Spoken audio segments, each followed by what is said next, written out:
Hey everybody, welcome to Here's Out. I am Patrick. And I'm Paul. How's it going? Pretty good, my friend. You know what? I believe it's a month after. It's a month before November. It's the month after. What's this month called? Oh, it's a spooktober. Yep. For anybody who knows the channel, should by now know that we love Spooktober, and I particularly love Paul's reading of said line, Spooktober. So thank you, Paul, for indulging me yet another week. You have a whole month of this ahead of you. So Spooktober, we're talking horror movies. We're going to be talking horror movies for a lot of this month, not exclusively horror movies. And tonight is a good example of that because we're going to talk about our movies. Like, are they crap now compared to 50 years ago? Because a lot of people say the old stuff is better. Or some people say, no, it was all rubbish then. It's all brilliant now. We're living in the golden age. Quite often, it's only really for streaming TV shows and stuff that people are saying that, though. Mhm. A lot of people saying a lot of too much sequels, too many comic book movies, all this good stuff. Well, thankfully, Paul, as the universe would allow us, we have a beautiful crossover, and I will hide that for 1 second. We have a beautiful crossover because The Exorcist, 50 years ago, The Yeah. Exorcist in 1973 came out. Paul, I cannot understate how important The Exorcist is to horror. Some would say it's Yeah, the no, greatest horror movie ever. it's one of the cornerstones. It's one of the ones that kind of made, I guess it made the kind of cinema industry kind of stand up a little bit more and realize that like that horror wasn't just kind of like, ghosts and ghouls and goblins and all that kind of like, and it wasn't in a weird kind of like, we're not going to take it too seriously kind of thing. So yeah, so that's kind of the level of which The Exorcist brought horror more into the mainstream a lot as well, because word of mouth also spread this like wildfire as well. Yeah. So in an age of like D&D is bad and you Oh, know well, you got people fainting and throwing up in cinemas, but also, Paul, we can give a little Irish flavor to this because a lot of people around the world mightn't realize that The Exorcist it was essentially banned in Ireland up until 1998, I think, was when they finally were able to release the actual original cut. So when I say banned, there was a release of The Exorcist, but it was heavily modified, and they hadn't told the director, etc., etc. A very Irish thing to do. Um, there was a few issues, let's say, with its depiction of Catholic priests and scary things. That's a yeah. very Irish thing. It's as Irish as drinking back in the 80s to be worried, and the 70s, to be worried about what the church will think of something. Yeah, the interesting part was that the majority of it that was edited was essentially a lot of the blasphemy from the possessed child, and also anything that presented the priests in any kind of like negative light.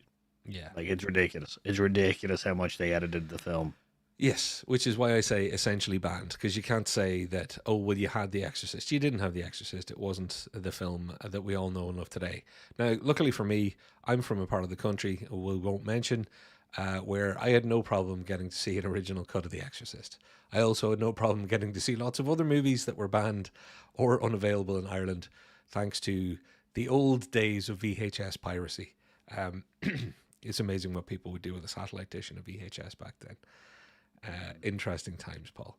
But yeah, so past our Irish kind of parochialness, we're talking about this 50 years later because not only is it, was it a 9 time or 11 time Oscar nominee, the first movie to be nominated for Best Picture, first horror, all that good Yeah. stuff, as you mentioned. So, but also Ellen Burstyn, not a huge name at the time. It didn't have, other than Max von Sydow, it did not have huge stars. And No. the unfortunate mother of the possessed child was played by Ellen Burstyn, and she is back 50 years later.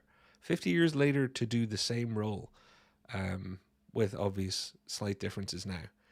And the obvious difference, Paul, being what's better than one demonic child? Two. Two demonic Like children. That's yeah, right. it's an interesting kind of thing. It's a really nice callback to yeah, bringing back one of the original cast to play a character to replay the character that they played in the original movie. It also kind of I guess you would have had more people in it, which is if it wasn't for the curse of the Exorcist movie, which I'm sure a lot of people are going to be interested to see if this 50-year anniversary one with an original cast member is also going to have some kind of curse on it. We were talking about it. The curses are that like a large amount of the cast actually passed away either quite Yeah. soon after the actual production. The writer actually started getting phone calls, weird, disturbing phone calls and stuff like that. There was fires on set, injuries and stuff like that. Like it was just a completely like absolute kind of awful kind of production because there was just so much going on that was just bad that it got a famous kind of Production hell, you could say.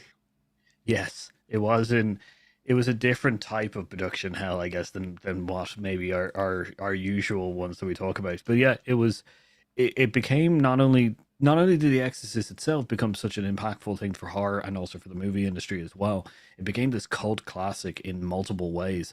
Not only was it the film itself, but the actual legend that grew behind it, Yeah. kind of thing. That like I know that there's a few Exorcists that are kind of made afterwards that have never been able to kind of like recapture that. But the original Exorcist was such a kind of all round legendary kind of story of like the film itself being so controversial when it came out, which was being picketed and everything like that.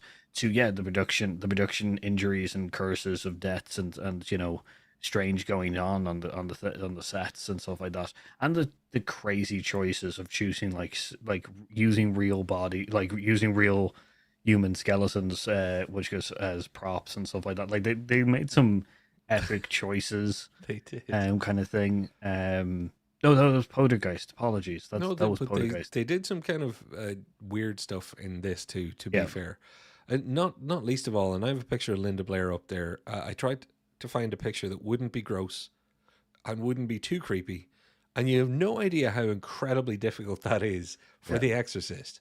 Like as far as horror movies go, it's like it's not just okay. A lot of people would say it is the greatest of all time. For me, it's up there. You know, Poltergeist thing. There's a few things that exist that I'd be like, maybe better, but there is no denying they made brave casting choices, made brave production choices. Obviously, braved a very difficult production that took twice as long as it should, and people were, dying, etc., etc. You just called out. But then to have a horror movie not just be top of the box office, but to be critically acclaimed as well. To be that first Oscar nominee for Best Picture. And all these years later, I think I read somewhere that if you adjusted for inflation, it would still be in the top 10 box office of all time. Like mm, on every appreciable metric, this is a significant film in the timeline of cinema. So that's pretty big shoes for the follow up, Paul, with the double trouble. Let's do sequelitis here. Let's just add another bad guy, or in this case, another demonically possessed girl. I have no idea if the Exorcist Believer is going to be any good, but I don't care, Paul, because we're using it as a cheeky little segue to basically talk about, and if I can get my machine to give me what I'm looking for, to talk about the top grossing films of 1973 versus 2023. Because 50 yeah. years have passed. The Exorcist tops the box office then. I don't think The Exorcist Believer is going to top the box office now. I don't think so. I think its legend will like help it along, but I don't think it's as impactful as it was back then. No. But let's have a little look at what I'm going to politely refer to as Murderer's Row here. The top movies back then, and you'll have to excuse me, I'm going to look at the slightly bigger screen so I can read this. Exorcist sitting up there on top. The Sting, like following Butch Cassidy and the Sundance Kid, you've got Paul Newman and Robert Redford back together with the same director. Like The Sting, most people consider it a classic. Exorcist, a classic. American Graffiti gave us a little known guy called George Lucas. I know THX, 1138 was his first movie, but American Graffiti was his first full like, I'm making a movie as a director. It was his first Lucasfilm film as well, I think. Yeah. So no American Graffiti, no Star Wars. In a very literal sense, it was also Harrison Ford's one of his big breaks. So you don't get Han Solo or the director and conceiver of Star Wars without American Graffiti. Papilio, again, not Paul Newman, Dustin Hoffman and Steve McQueen. The Yeah. legendary names, the legendary movies, it keeps going the whole way through. You know, you got a bit of Dirty Harry in your Magnum Force. You've got Barbara Streisand and Redford in The Way We Were. Redford again there. Roger Moore's first Bond film, Live and Let Die. Paul, Robin Hood. Which Robin Hood is that? Yeah. I'm gonna start trying to pull up my That imagery now. that's the animated, the Disney animated, which was one, which is a surprise. So an animated film, was also in there. It was Exactly. As I number find 8. everything difficult to pull up because there's so many images for this. But for those of you who don't remember, because I don't know about you, Paul, I don't think I've actually seen all of this. I may have, but I've seen enough of it and seen enough of Robin Hood the Fox in other Disney books and things as a kid. Like, Yeah. I feel like I've seen it, even though I'm not sure I've actually seen all of it. So, not their most famous movie, but very much part of the Disney firmament for me. Yeah, well, no, it's part of that kind of original animated kind of feeling to it and stuff like that. Yeah, so it became such a massive thing. I don't think I've seen it all the way through either. I probably have, but I don't remember it. It's just the I'll, way it is. I'll never know unless I go back and watch it now because it's one of those things. I may have, I may not have. But Paul, the point, and I'm going to kind of kill out the rest of that top 10 because you're talking big animation. Paper Moon, Bogdanovich's second movie. It's a black and white. Wes Anderson would make it today. It's an Yeah, offbeat, weird movie that I happen to love, but it is definitely weird. Serpico, Al Pacino at his Al yeah, Pacinoist with, Sidley Met, my favorite director, working with him again after Dog Day Afternoon. We're talking Exorcist at the top there. I mentioned that it's important on the timeline of movies. It is really important. A lot of these movies have some reason or thing to say or some reason to be mentioned in the timeline of the history of movies too. yeah. And Enter the Dragon is there at number 13. Like, just pick one at random and you're almost going to go, oh yeah. The selection Yes. of movies is just nuts. Sleepers in there as well, and number Woody 14 Allen. as well, being a really huge big one with a massive cast at the time as well. So It's just not. And Westworld, like, you've got High yeah, Plains Drifter and Westworld in the same list, along with Enter the Dragon, an animated Fox Robin Hood. Um, it just it beggars belief, because Paul, now we look at this year so far. Barbie, like Oppenheimer. yeah, Everybody knows what happened there. But what else? Well, okay, Super Mario Brothers.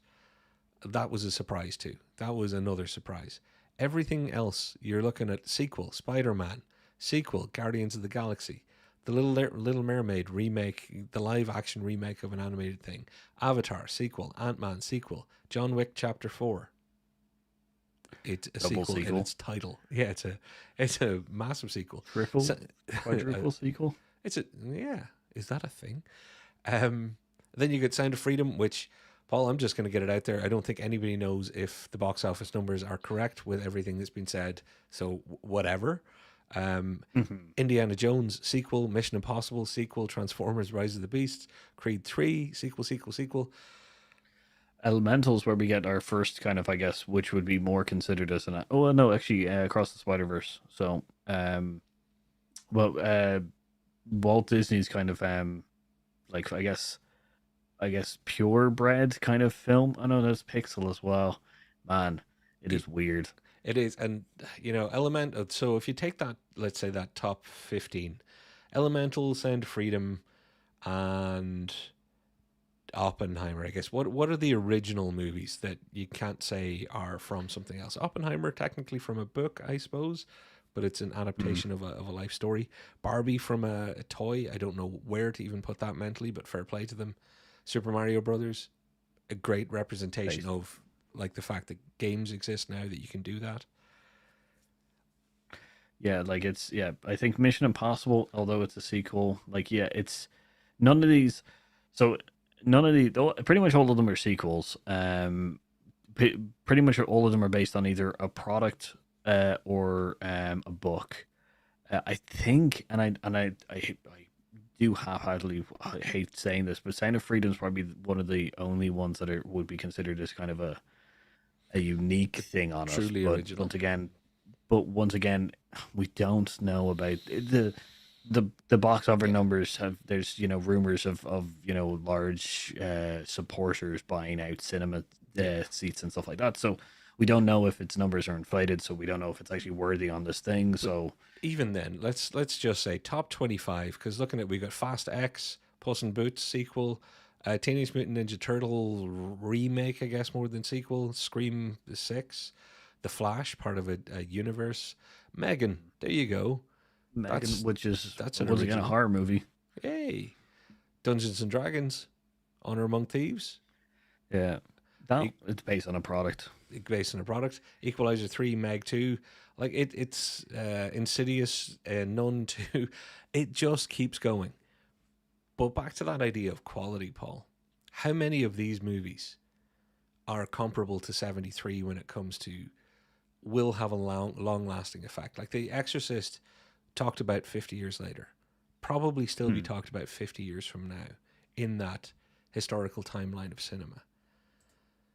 What's on our list here? Super Mario Brothers, I'm not going to give it a hard time, but I want to pick on it first and say it made incredible money. And that's the most remarkable thing about it. Yeah, agreed. I'm not picking on the movie itself.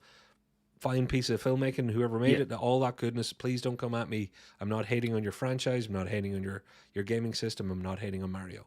But its most remarkable thing that will be remembered is, wow, that made a surprising amount of cash. yeah. Let's put the caveat in now that if anyone we're not bad mouthing the quality of the films and stuff like that. It's just that we're looking at kind of like their impactfulness of kind of how they'll be viewed in history Yeah. going forward, kind of thing. Because like the only one so far on that list that I can think of that will be talked about for years to come is probably going to be because of the social media, the social kind of commentary, the social community that it seemed to bring everybody together back into cinema, which is going to be Oppenheimer and Barbie. Barbenheimer, They're the the whole yeah, way. Yeah. they're the only two on that list, and the only reason that they're going to be talked about is because of the intangible kind of marketing that went around with them. It was a moment in Um, time. It yeah, really was. but it's not because see this is the interesting. It's not because of the films doing something that will change cinema. No. You know, that's the thing. Like Exorcist changed cinema. Barbenheimer, like don't get me wrong, I love both of those movies. They are great stories and stuff. But the marketing aspect, the event in which we all went Yeah. to see both films, is going to be what's going to be remembered more. So They'll affect business more than change cinema, I think. And again, cards on the table. I've just gone through this sounding like I hate sequels. I'm the guy who's always defending sequels, saying if you have a mm, good story to tell, I don't care if it's got a number 7 after it, or number 2, or a Returns, or Rides Again. I mm, don't care. I don't mind franchise movies. I don't mind sequels. I'm into the MCU. I'm sad for the DCU. I'm into all of this stuff that I sound like I'm picking on. But Paul, you've just kind of called it out. Where's the greats here? yeah, Where are those moments? And now I'm going to flick back again to 73. You can't say American Graffiti without somebody going, yeah, Lucas and love story to his childhood and this kind of, coming of age comedy gave us so much, brought people through. This I'm just looking at them randomly. This thing probably, will always be outshadowed or overshadowed by Butch Cassidy and the Sundance Kid. So maybe I'm being a bit hmm unfair there. It's an amazing movie, won the Oscar that year, all that good stuff. But there's so much here that just stands out as wow. If you were a cinema goer then, you could see a story of a prisoner trying to escape over their whole entire life, Papillon. You could watch Paper Moon, which is indescribable right now if you haven't seen it. But Paper Moon is an odd and interesting film on its own. Yeah, it's a comedy. Sorry, it's a comedy drama set during the Great Depression, and it's a black and white film. Like that already has yeah, decided to go uphill. yeah. So just to give people even a hint about what is going on, Serpico, like I don't want to jump in there for you, but Please. Serpico, Al Pacino taking on essentially like bringing light to the corruption during the 1970s, like police corruption, police. It's essentially if you want to watch us and you haven't watched it before, watch us and then rewatch us thinking about Gotham City and how Commissioner Gordon had to go through the like the if you want to put a kind of like superhero spin to it. Serpico is just it's Al Pacino and essentially them bringing light to essentially police corruption that was heavy during that time, that the police were just another gang essentially Yeah, in a lot of places, which is an incredible thing to do.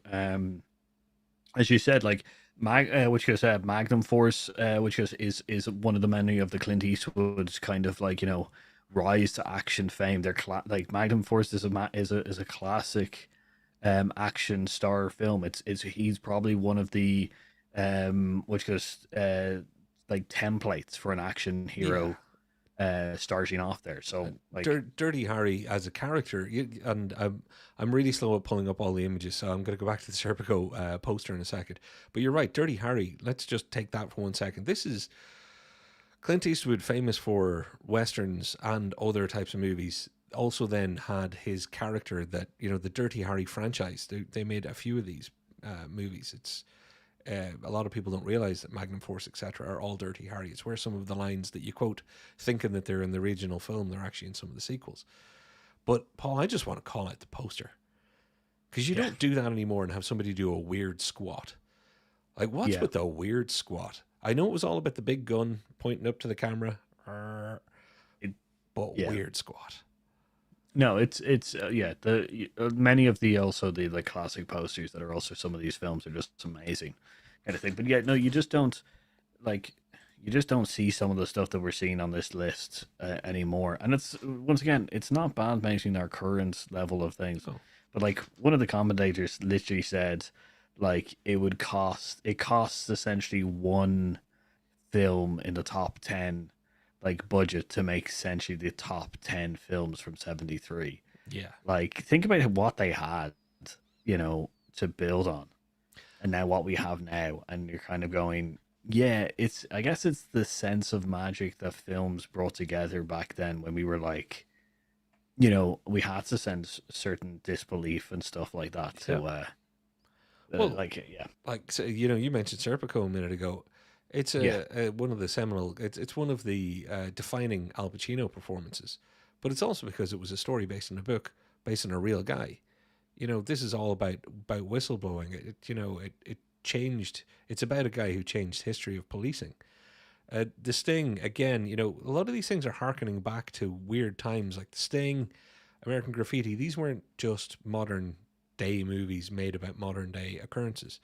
A lot of this was looking back in cinema or in the world, quite literally the way we were. There you go. That one's perfect timing. Magnum Force, the idea of, the original Dirty Harry was about the idea of accepting women into the police force, or was that actually Magnum Force? I can't remember which movie. He had to work with Cagney from Cagney and Lacey. You've got impactful movies, and then like Westworld, Paul, Westworld. Yeah. You've got people looking forward while also looking backward. It's like we want a sci-fi western. Just brilliant. Yeah, like it feels like a lot of these kind of films are kind of more based in kind of reality, which during the time of around the 73 was like, a big thing. Like as in like the world wasn't doing well, like it wasn't doing great during 73, where it feels like movies nowadays are trying to be more escapism. Like it'd be interesting to also look at this top 10 like in 2023 to look at the movies that were also during the Great Depression, because Yeah. but like it feels like in 73 they were more based on the fact of just of the culture, the communities, the social kind of aspect of everything like that. They were more based on kind of like looking in on itself, as you said, looking in on itself, looking back, and kind of that kind of stuff. Whereas nowadays it feels like more escapism. We're looking to escape, and I don't know if that says something about what level we are at as like in a societal thing. Are we worse off or are we better off, kind of thing? So I don't know. I don't know, Paul, but we're gonna have to take a short ad break, and then we want to come back, look at some comments, and draw a few quick parallels between movies that actually kind of match up on each list. So we'll be right back. See you in a moment. Before there was Stranger Things. Before there was Chris Pine. There was Homebrew Quest. Hang on, that doesn't make any sense. Let me start again. YouTube is great for watching Hear Us Out, but what if you'd like a bit of D&D in your life? Homebrew Quest are a bunch of brilliantly creative Irish folks playing a homebrew Dungeons & Dragons campaign inspired by Irish mythology. But even more inspired by the brews they're drinking in each episode. Ireland's supposed to be the land of saints and scholars, but it's also got drinkers and YouTubers, one of which might look a tad familiar. So get yourself over to Homebrew Quest and join the adventure. Links in the description down below, or search term Homebrew Quest. Tell them Hear Us Out sent you.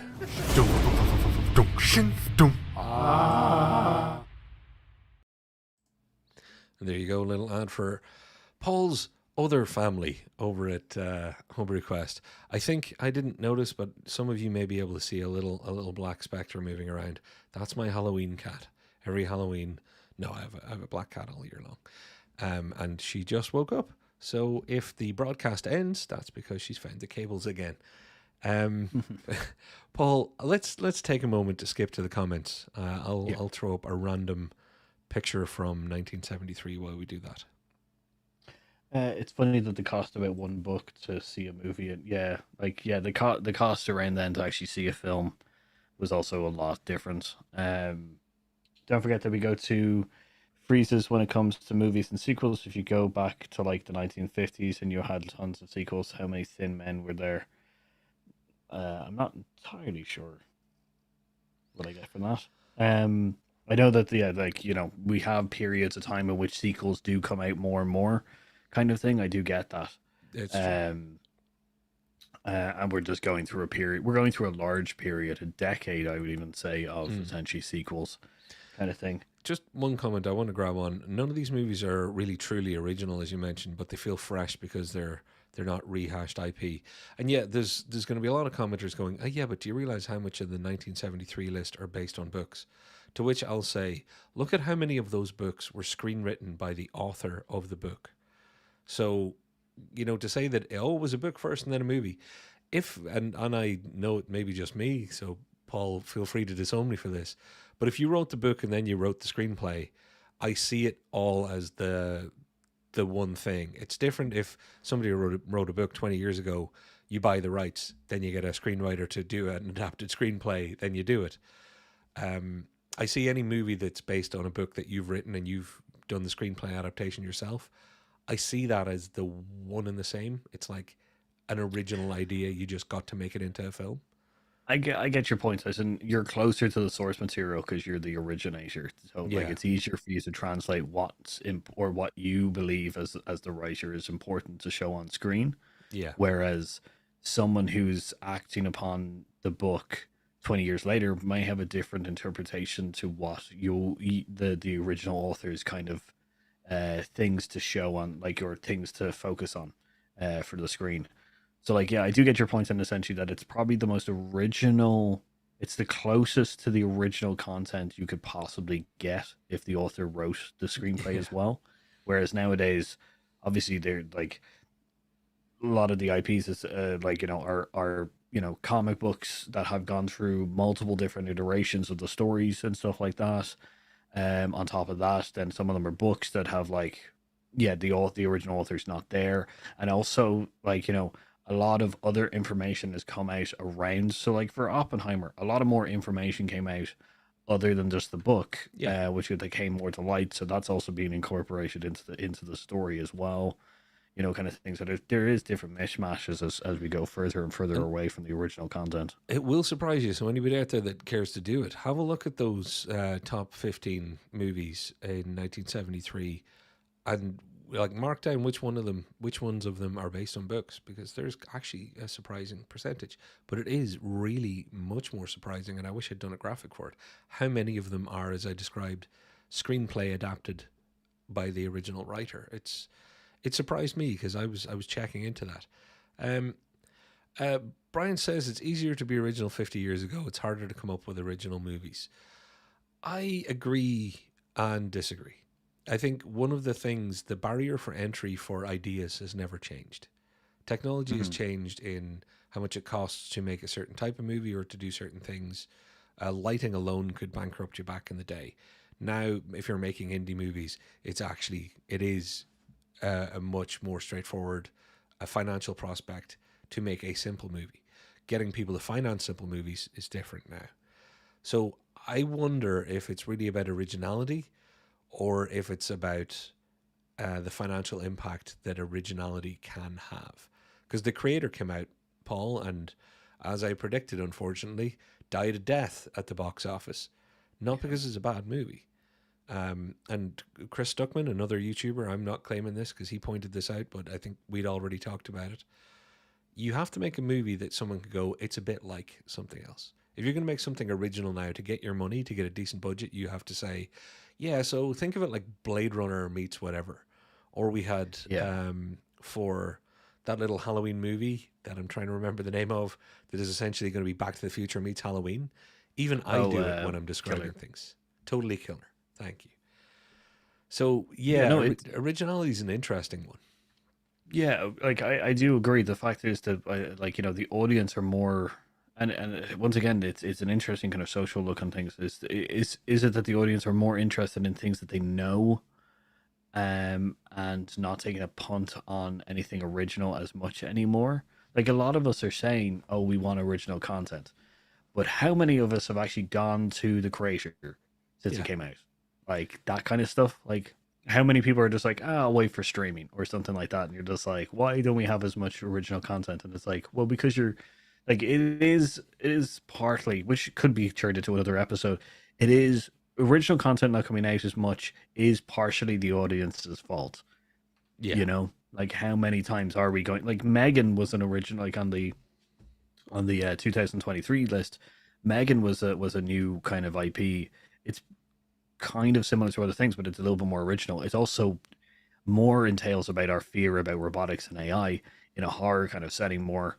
Um, like making it's like Chucky, but like I don't know, robotic horror. How many people have gone to see it? Like how many people went to see it in the cinema or waited for it to come out on streaming? And you're like, we are wondering as an audience, kind of going, why? Where is all the original content? And you're just like, well, you're not going to see it.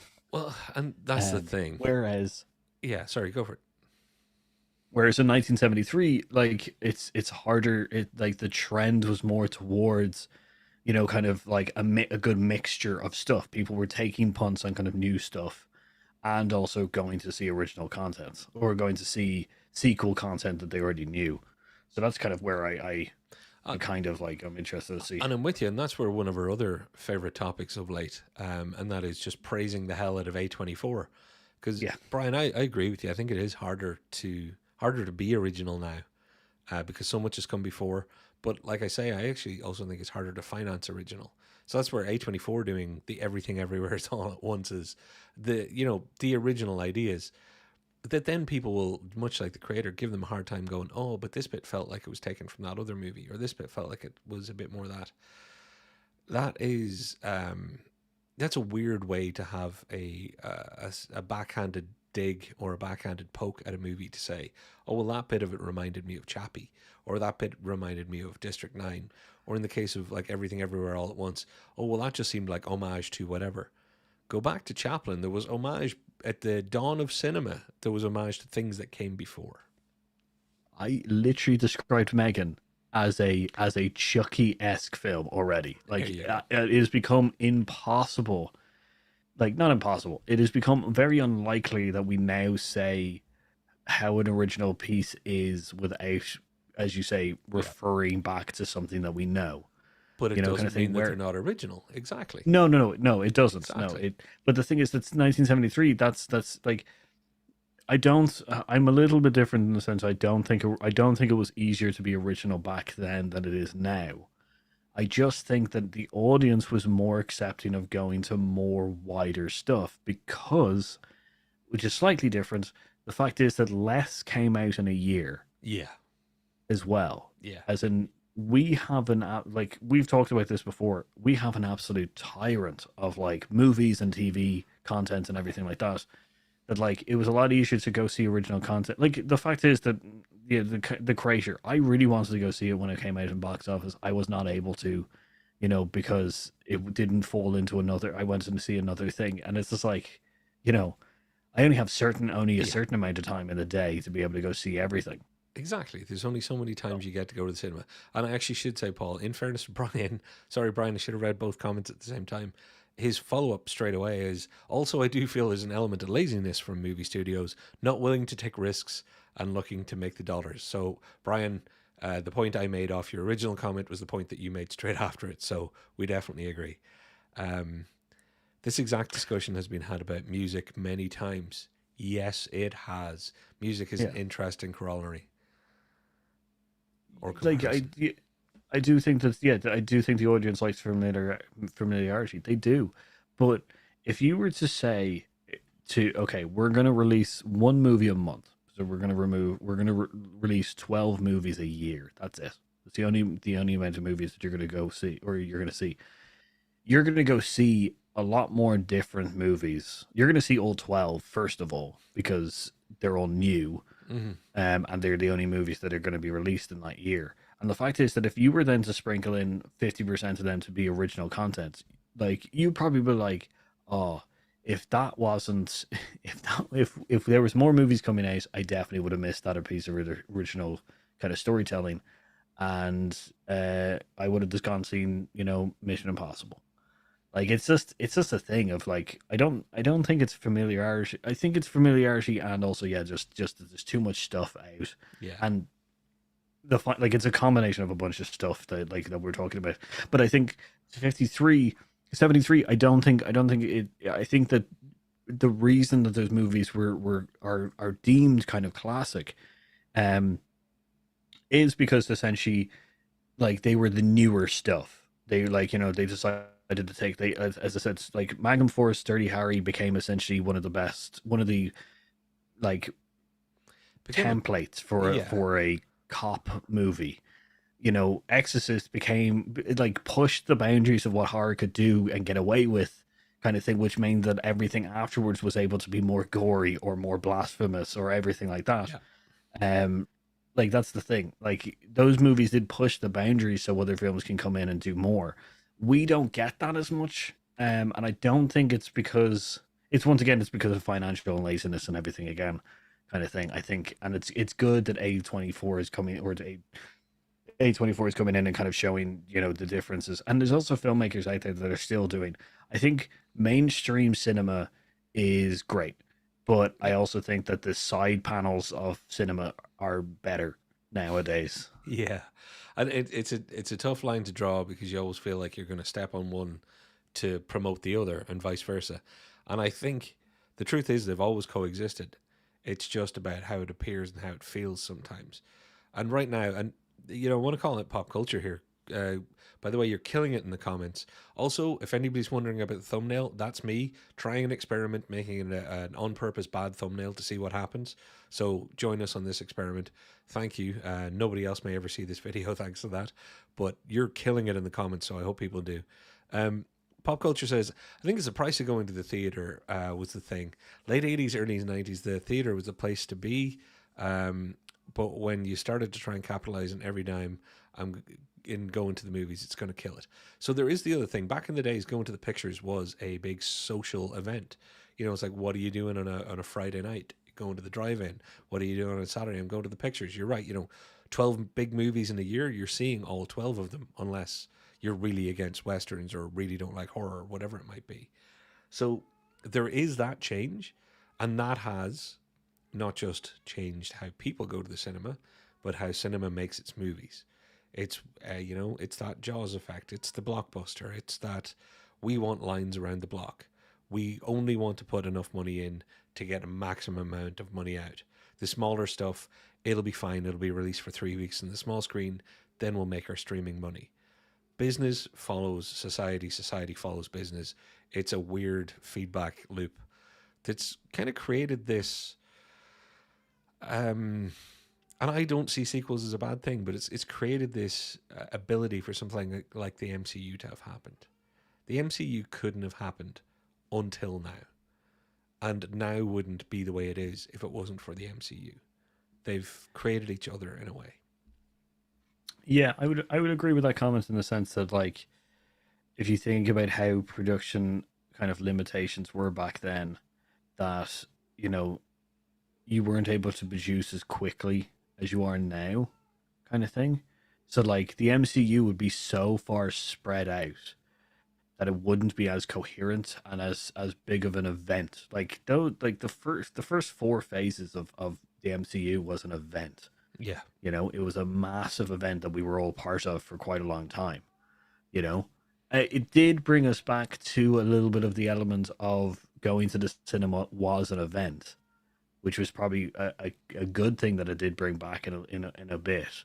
But like, yeah, the majority of the majority of cinema going is now kind of like I'm going to see it like I would if like pop culture says, because it's just I want it's like sitting in your cinema or sitting in your front your sitting room, and nowadays it's like going to the cinema. You're going for a little bit of the atmosphere kind of thing, but it's just so normal now. yeah, and I'm going to use what you just said to help support a case that I'm about to make that you in no way have to endorse.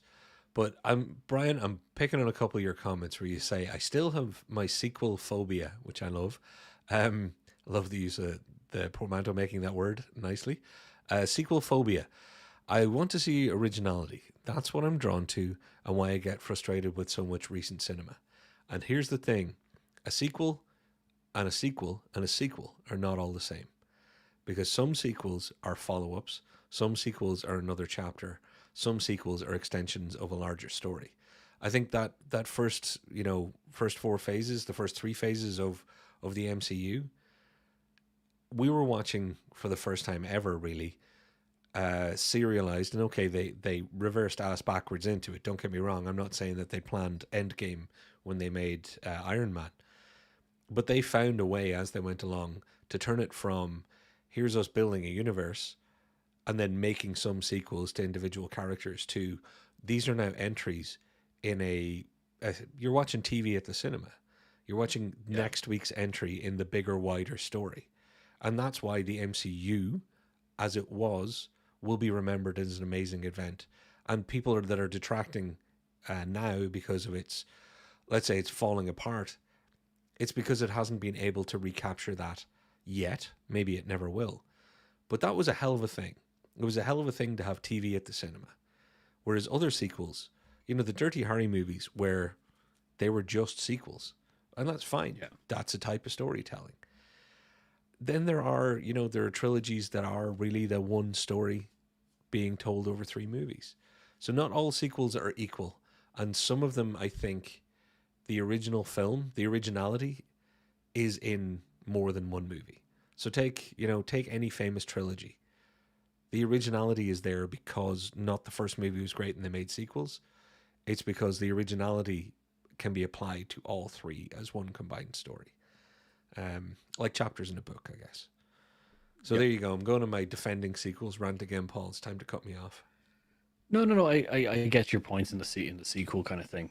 Like back then, sequels were essentially just it was the character and a new story kind of thing. It's someone you're familiar with, like Axel Foley, which is Beverly Hills Cop. Yeah. It's the same character, same group of characters, new story. That's the sequel I think that people get more annoyed at nowadays than essentially the part two, like Back to the Future, Yeah. or kind of thing. I think we get disappointed in the level in which the part two or part threes come out in the sense of that we've loved the part one so much because it introduced this kind of amazing world. John Wick, for example, John Wick one was so great. John Wick two was a great expander, and then three we kind of got used to the worlds and stuff like that. That it was just like, you know, you're telling us essentially the same story. We're still going the way. And then John Wick 4 came out and it definitely reinvigorated the whole thing. So like I do think that sequels kind of part twos, part one, part twos, part threes, and part fours and stuff like that, the continuation of the stories get a harder time because of the true sequels, I guess Yeah, would be the way, the ones where they just move a character from one story to another story, yeah. but they're not in any way connected other than that character is in that story. The continuing Um, adventures of one Indiana Jones, yeah, perhaps a sequel that nobody kind of. wanted. Pop culture, not trying to cause a fight, brother. I know you're still defending Crystal Skull, and I, deep down, I really respect you even more for that. I can't agree, but I definitely respect you. Paul, I want to just say Ant Man, not Ant Man and the Wasp, yeah, but Ant Man and the Wasp, Quantum Mania. Should just call it Quantum Mania. There's a good example of a terrible movie that people will say, "See, you're stretching it too far." No, it's just a terrible movie, and here's how I Yeah, can prove that. It came out the same year as, oh, tell me I have them here. There you go, Guardians of the Galaxy 3, a movie yeah, I rate so highly on its storytelling that I'm gonna probably have it in my top three films of the year. And it yeah, is closing a story for a group that are called the Guardians. You know, it is part of a larger story. You can make it if it's made with love and it's made with intent. There's a good example. Guardians of the Galaxy 3. The ultimate other side of that chain is Quantum Mania, which is same company ostensibly, you know, it's still Marvel Disney, still the same cinematic universe, still the MCU, but they are yeah, polar opposites in what's known as, you know, a sequel because they're not equal in any way. yeah. No, they're not. No, they Like are they're not. not. Like constant. Like and once again, it's just yeah. There's going to be some. These are entries within a larger story kind of thing, and there are going to be ones that fall down. Sadly, Ant Man has definitely gotten the brunt of those ones, kind of thing. But there's Yeah. people out there who absolutely love the Ant Man movies. So it also the fact is that it might not be made for the general Did wider did MCU groups as well. You did know? even Ant Man fans like Quantum Mania? Gosh, I thought everybody turned on it by now because I every time I think of it, I get slightly more angry. Paul, we're gonna have to dive out of the comments and back to talking to get our towards our wrap up. But I just want to call out. Uh, Pop culture made a great point about the internet kind of killed Risk. Um, Brian, another great point about we now also all have huge TVs. Um, Brian says sequel, prequel, rehash, reboot, reimagining, all of it. Ah, yeah, you're right. Um, and there is now a John Wick adjacent TV show. I watched the first episode of The Continental, and I'm unsure. Paul, have you tried it yet? Uh, no, They, I've been very reserved about the Continental. yeah, Um, I would it's a remain mis- skeptical if I was you. it's a mystery I didn't need answered, kind of thing. As in, it was John Wick 2 was so good because it just expanded, but didn't in any way go like it was very much. Hey, there's a guy who builds guns, like has a guns, and he also constantly talks about it like it's a meal, kind of thing. And you're just like, ah, very interesting, okay. But there's no guy there going, well, this guy he started his business in like the early 90s, which he was a restaurateur, but it also, the kind of thing like, it feels the Continental didn't feel like it needed that. Yeah, it's very So much the Solo a Star Wars story issue, but also yeah, I'm throwing this in and then diving really quickly. It's also part of the reason why I've always had a small issue with Rogue One because sometimes I just don't need to know what happened before. But I know Rogue One is good, and there are other reasons to defend it separately as a story. Um, yeah. but I will say that if Han Solo was done well, we would have a different it would be a true, different conversation. But not only is it a story that no one cared for, it was also done badly. But it's also the perfect example of what you're Yeah. kind of talking about. We didn't know. You know, when you've started your Star Wars universe and you've done amazing things, you go on and do more amazing things and expand it. You don't spend your time going back to going, this is where he got his blaster.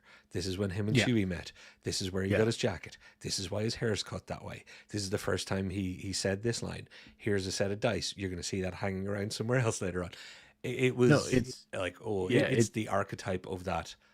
Let's explain everything you've seen and where it came from. yes, it is very much because like yeah, in episodes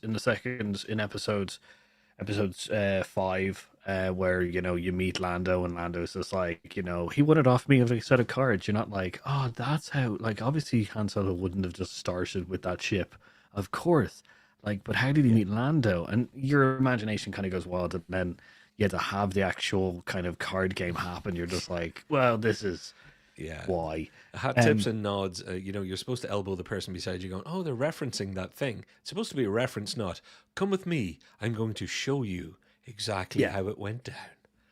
Yeah, the reference notes build worlds. It's like, oh yeah, they have a history before this story that they're telling. Yeah. And then it's just like, and then someone goes, oh yeah, here is that history. And you're just like, I didn't ask for that. Just as a kind of thing on the 1973 top Yes. things, I didn't realize that 23, the Day of the Dolphin, was one of these. If no one has seen Day of the I have Dolphin, not. It is on the whole list. The last two are the two that I have no idea what they are. Day of the Dolphin, if you haven't, like, go watch it. Day of the Dolphin is a mental film. What the frick? What day? The Is Day of the Flipper in this Dolphin, thing? it's essentially about a evil person training a dolphin to try kill the president of the United States. That's pretty much the line that you'll go.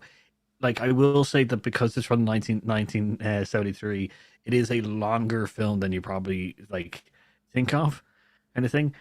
But it is essentially someone teaching the dolphin, teaching dolphins how to speak, and then an evil person capturing it and trying to kill the president with it.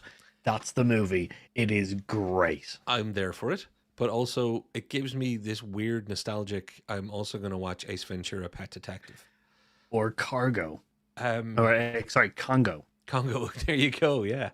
Yeah, Ace Ventura mixed with Congo. That's why you should make Day of the Dolphin Studio. So there you go. It all comes back around. I don't know Jonathan Livingston Seagull either. I should probably know it. I feel like I probably, if somebody explained it, I'll go, oh, that one. But the rest, Paul, the rest. I'm just going to lean away from the mic. We haven't mentioned that in 11th spot. Let's just go through the types. So you got The Exorcist, horror. Yeah. You got, the caper conman sting stuff. American Graffiti, a coming of age comedy.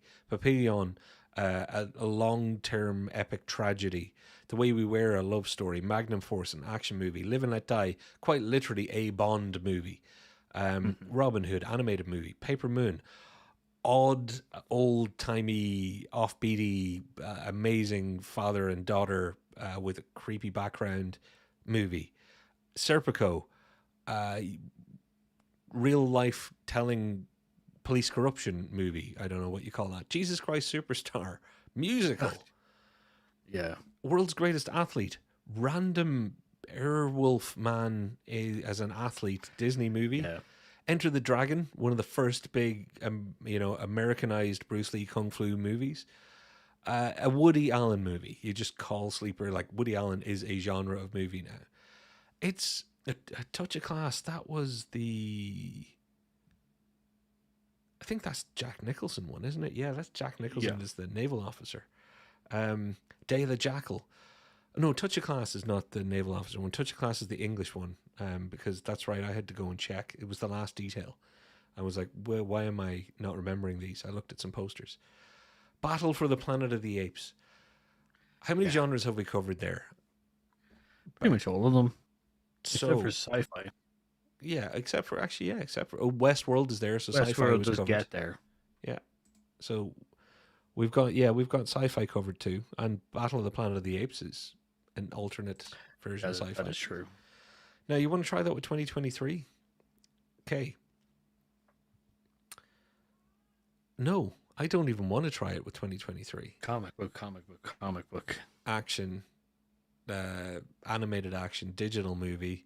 Like you've got some classic kind of, like Creed 3 is sports movie, I guess let's call it, boxing movie. But Fast X and all that kind of stuff, that's just more action movie, more practically comic book movie at this stage. I would argue that Creed 3 is live action anime I see because what you're saying. that's exactly the how Jordan filmed it. He loves anime, and he was just like, I wanted to make essentially a live action anime.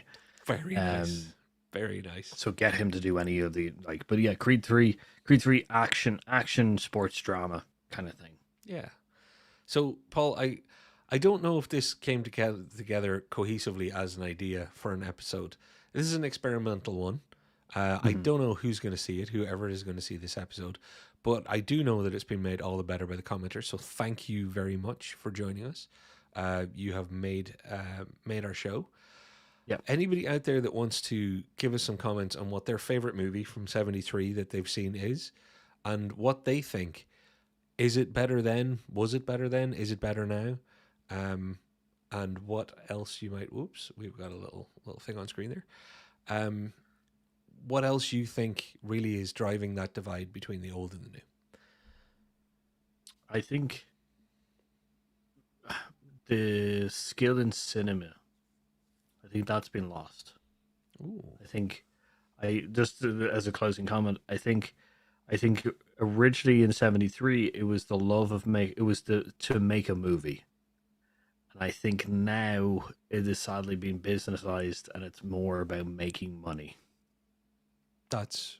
It was always show business, so they always needed to make money, but now it's show capitalism, which is, I wouldn't even put show in there. I would just say it's now business. it's now just business. You might be right. Yeah. Well, Paul, you and I do it for the love, because we certainly don't do it for the money. Thank you very much for having some fun with me tonight. All of you out there, don't forget to like, subscribe, share, all that good YouTubey stuff. But seriously, comment. Love to hear your thoughts. And with that said, I have been Patrick. And I've been Paul. And we've been Here Us Out. And we will see you next week, everybody. See you later. Bye.